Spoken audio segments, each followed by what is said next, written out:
Welcome to your channel Preparation for All #64. Dear learners, it is your channel.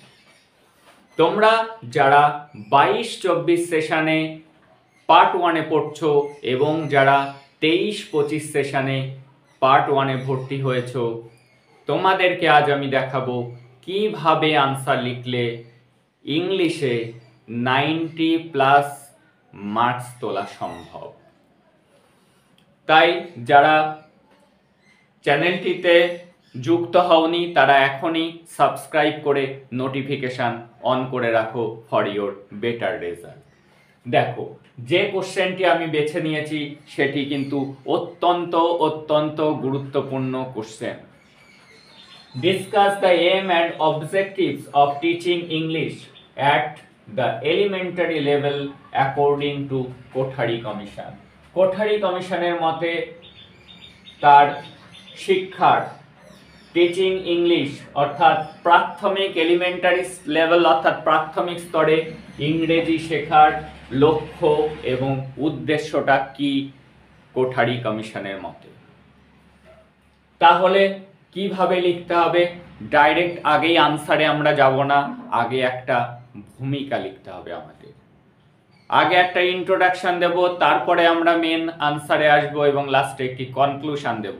যদি এই তিনটি part তোমরা ঠিকঠাক লেখো তাহলেই কিন্তু তোমাদের 90+ মার্কস তোলা সম্ভব।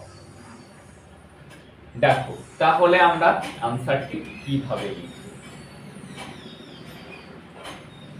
আগে কার মতে? কোঠারি কমিশনের মতে। তাহলে কোঠারি কমিশন সম্পর্কে আমাদেরকে দু একটি কথা আগে লিখতে হবে। Kothari commission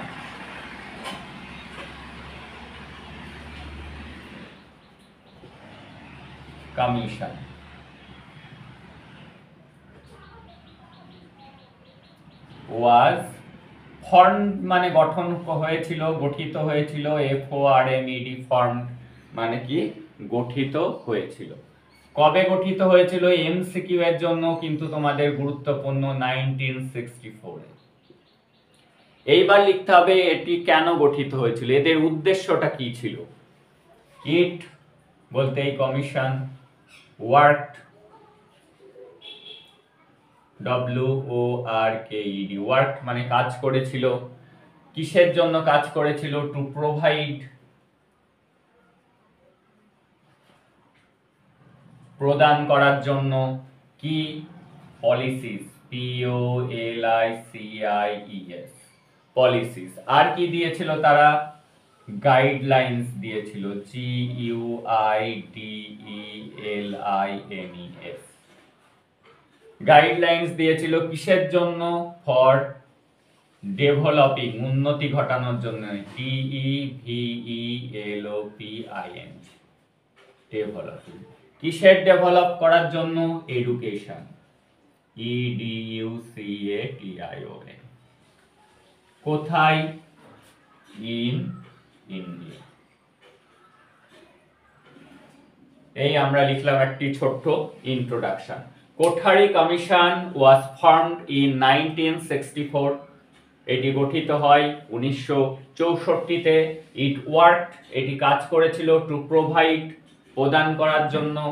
policies and guidelines for developing education in India ভারতের শিক্ষার উন্নতি ঘটানোর জন্য এরা কতগুলি পলিসি এবং কতগুলি গাইডলাইন নির্দেশিকা দিয়েছিল। আমাদের কোশ্চেন হলো এলিমেন্টারি লেভেলের জন্য তারা কি বলেছিল, কি গাইডলাইন দিয়েছিল সেটি আমরা লিখব। তাহলে এইবার আসছি মূল আনসারে। অ্যাকর্ডিং মানে মতে, ACCORDING according to Kothari commission, KOTHARI Kothari commission, COMMISSION। যখনই তোমরা কোঠারি কমিশন লিখবে, কোঠারির কে, কমিশনের সি কিন্তু তোমরা ক্যাপিটালে লিখবে। দ্য এম লক্ষ্য, and objectives OBJECTIVES objectives of teaching কোশ্চেনেই সব লেখা আছে English at the elementary level are as below.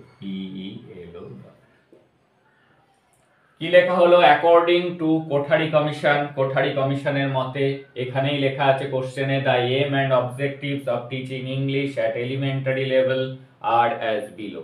নিম্নে সেই উদ্দেশ্য এবং তার অবজেক্টিভস, লক্ষ্য এবং উদ্দেশ্য সম্পর্কে নিচে লেখা হলো। এবার আমরা পরপর লিখব এর 5টি অবজেক্টিভস, এম অ্যান্ড অবজেক্টিভস সম্পর্কে। এরা কি বলেছিল ইংরেজি সম্পর্কে? Two enable.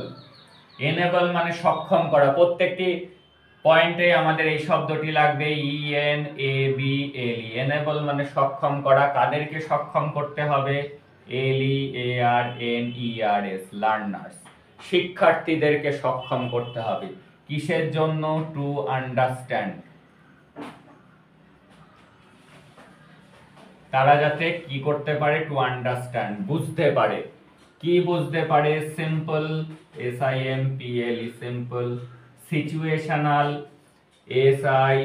SITUATIONAL, situational English.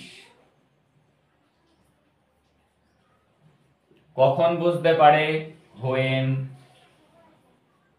spoken to, SPOKEN, spoken to। কেউ যদি ইংরেজিতে তাকে কিছু বলে যাতে শিক্ষার্থীরা বা বিদ্যার্থীরা সেটি বুঝতে পারে, সিচুয়েশনাল ইংলিশ অর্থাৎ স্পোকেন ইংলিশ কেউ বললে সেটি যাতে তারা বুঝতে পারে, সেজন্য তাদেরকে সক্ষম করতে হবে, তাদেরকে সেইভাবে শিক্ষাদান করতে হবে। এবার দ্বিতীয় পয়েন্ট বোঝা গেল। এবার কি? এবার হলো বলা। টু এনেবল, প্রত্যেকটাতেই দেখো ভার্ব আমি রাখছি টু এনেবল। কাদেরকে এনেবল করতে হবে? লার্নার্স। এটা একই থাকছে। কিসের জন্য এনেবল করতে হবে? টু স্পিক, বলার জন্য।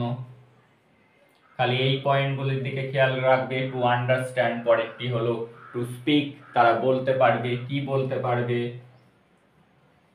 ওয়ার্ডস, তারা বলতে পারবে শব্দ, বলতে পারবে PHRASES, ফ্রেজেস, বলতে পারবে সেন্টেন্সেস, ETC ইত্যাদি। কখন বলবে? কিসের জন্য বলবে? ফর কমিউনিকেশন,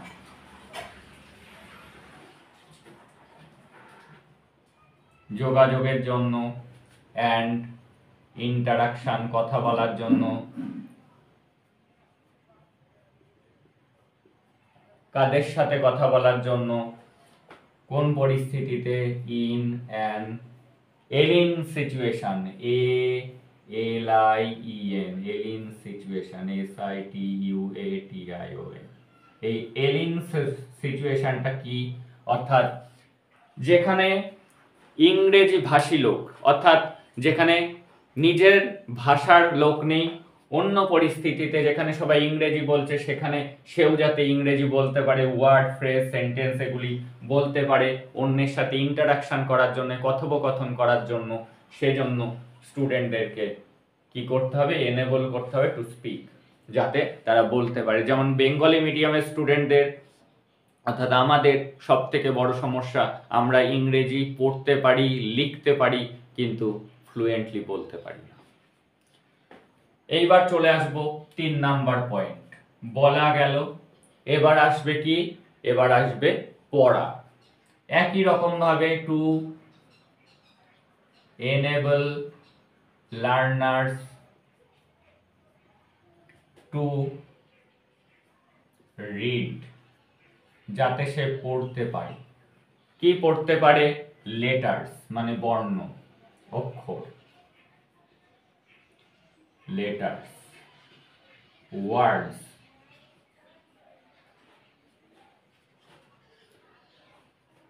তাহলে কি তারা যাতে কি কি পড়তে পারে, লেটার পড়তে পারে, ওয়ার্ডস পড়তে পারে, ফ্রেজেস পড়তে পারে, ফ্রেজগুলোকে পড়তে পারে, অ্যান্ড সেন্টেন্সেস।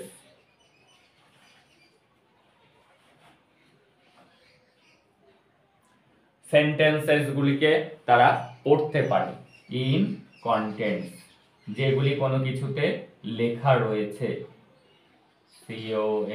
CONTENTS। একটি কোনো রাইটিং পড়ছে, তার মধ্যে যে শব্দগুলি আছে সেগুলি তারা, বর্ণগুলি, শব্দগুলি, ফ্রেজগুলি এবং সেন্টেন্সগুলি তারা যাতে পড়তে পারে। আর তারপরে পড়ার পরে সেটা কি করবে, অ্যান্ড ট্রান্সফার করবে সেটা, অ্যান্ড ট্রান্সফার ইনফরমেশন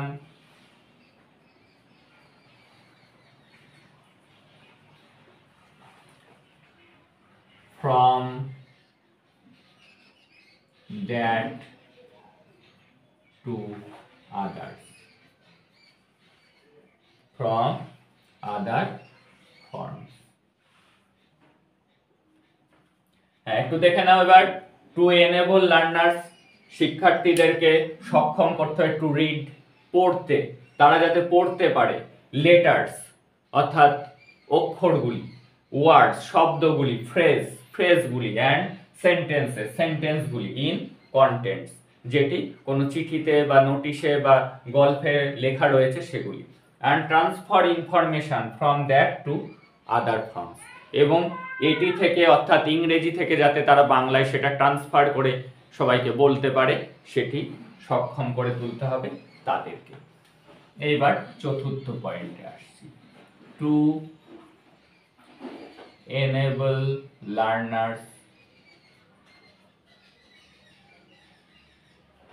পড়া গেল, এবার কি আসছে, এবার চলে আসবো লেখাতে, রাইট, এবং রাইটিংটা সবার শেষে, to enable learners to write, তারা লিখতে পারবে, plain, PLAIN, plain, and simple,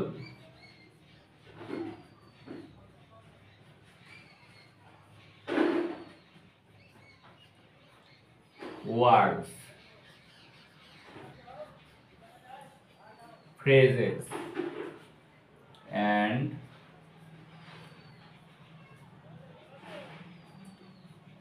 sentences, এগুলি তারা লিখতে পারবে কিসের জন্য, to communicate ideas, to communicate ideas, thoughts, etc। তাহলে কি হলো, টু এনেবল লার্নার্স, বিদ্যার্থীদেরকে সক্ষম করতে হবে টু রাইট, তারা যাতে লিখতে পারে, প্লেন অ্যান্ড সিম্পল ওয়ার্ডস, সহজ সহজ শব্দগুলি, ফ্রেজেস, সেন্টেন্সেস, বাক্যগুলি, to communicate ideas and thoughts, তাদের মনের ভাব প্রকাশ করার জন্য তারা যাতে সেটি লিখতে পারে। আর কি করা, তাদেরকে রাইটিং স্কিলের সাথে পরিচিত করা, তারা যাতে ছোট ছোট প্যারাগ্রাফ, লেটার রাইটিং ইত্যাদি শিখতে পারে, লিখতে পারে, সেগুলিকে রপ্ত করা, তার সাথে পরিচিতি ঘটানো বাচ্চাদের, টু ফ্যামিলিয়ারাইজ,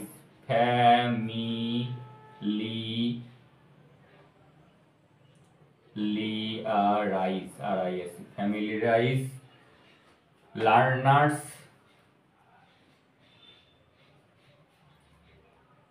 টু ফ্যামিলিয়ারাইজ লার্নার্স, লার্নার্সদেরকে পরিচিত ঘটাতে হবে উইথ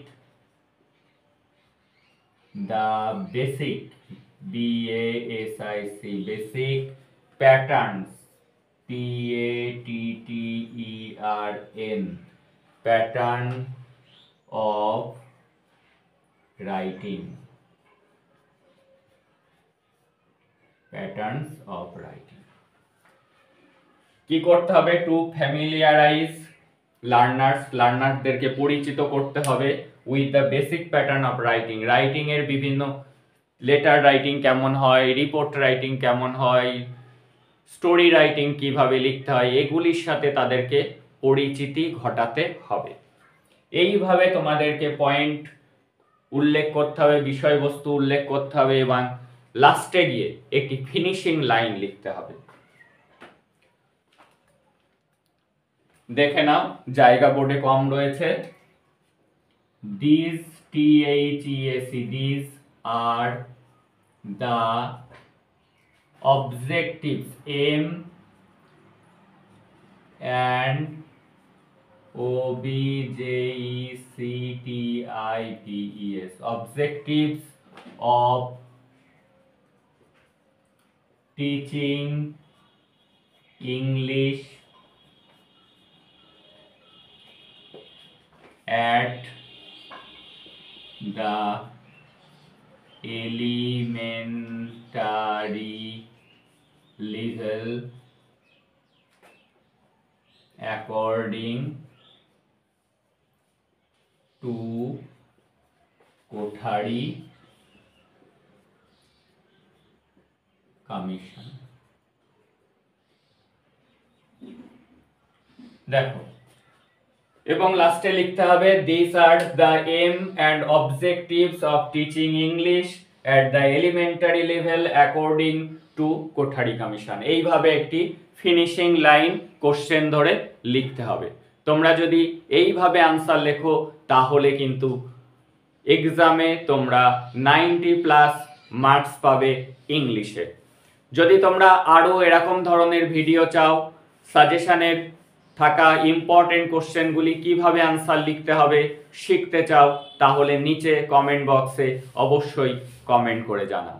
তোমাদের কমেন্টের পরেই ডিপেন্ড করছে পরবর্তী ভিডিওগুলি আসবে কি আসবে না। That's all today. দেখা হচ্ছে পরের ভিডিও।